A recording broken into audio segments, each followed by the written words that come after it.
ಈ ಥರದ ಸಮಸ್ಯೆ ಇರಬೇಕಾದ್ರೆ when they walk in to Shreya hearing clinic ಯಾವ ಥರದ ಎಕ್ವಿಪ್ಮೆಂಟ್ಸ್ ಇದೆ and how are they taken care of? See, first when they come to Shreya Hearing Clinic, we first do a thorough hearing test. ಯಾಕಂದ್ರೆ ಈಗ ನಮ್ಮ hearing ಅಂತ ತಗೊಂಡ್ರೆ we hear from 20 Hz to 20 kHz ತರಂಗಗಳು ಅಂತ ಹೇಳ್ತೀವಿ.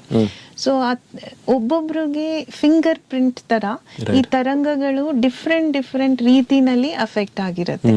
So ಅದಕ್ಕೆ problem is very individual. And so we have to analyse ಯಾವ ತರಂಗಗಳು ಅವರಿಗೆ ಸರಿಯಾಗಿ ಕೇಳಿಸ್ತಾ ಇಲ್ಲ. ಸೊ ಆ ಪೋರ್ಷನ್ ಮಾತ್ರ ನಾವು ಅದನ್ನ ಎನ್ಹ್ಯಾನ್ಸ್ ಮಾಡಕ್ಕೆ ನೋಡ್ತೀವಿ. ಈಗ ಎಲ್ಲಾ ತರಂಗಗಳು ಜಾಸ್ತಿ ಮಾಡ್ಬಿಟ್ರೆ ಅವರಿಗೆ ಕರ್ಕಶವಾಗಿ ಅದನ್ನ ತಡ್ಕೊಳಕ್ ಆಗ್ದಂಗೆ ಇರ್ಬೋದು. So that is why that fine tuning and programming is very important. Very important. I think, please. So we will analyze that and we'll also see what is the decibel levels they can hear. So whether they are unable to hear even softer sounds. Most people can hear the louder sounds like aeroplane agli, ಈಗ traffic ಆಗ್ಲಿ, ಆ ಶಬ್ದಕ್ಕೆಲ್ಲ ಅವರಿಗೆ ಏನು ತೊಂದರೆ ಇರಲ್ಲ. ಈಗ ಪಿಸು ಮಾತು ಅಂತ ಹೇಳ್ತೀವಲ್ಲ, ಸೊ ಅಂತ ಸಾಫ್ಟ್ ಸೌಂಡ್ಸ್ ಅಥವಾ ನಾರ್ಮಲ್ ಆಗಿ ಈಗ ನಾವು ಕಾನ್ವರ್ಸ್ ಮಾಡುವಾಗ we are conversing around 50-55 decibels. So ಈ ಒಂದು ಆಂಪ್ಲಿಟ್ಯೂಡ್ ಇದೆಯಲ್ಲ, ಡೆಸಿಬಲ್ ಲೆವೆಲ್ ಅವ್ರಿಗೆ ಕೇಳದಲ್ಲೇ ಇರ್ಬೋದು.